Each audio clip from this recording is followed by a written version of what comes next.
One of the most common phrases or statements right after a terrorist attack occurs, a shooting occurs, or a serial killer is identified, he was such a great neighbor.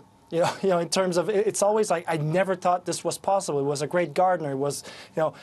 So identifying people with such issues is not only complicated, it's near impossible because there's also a part of normalcy. We don't necessarily see everybody as a threat, and that plays a role. As for the international psyche and the effect it has, of course it does. We see it, when there are terrorist attacks on beaches.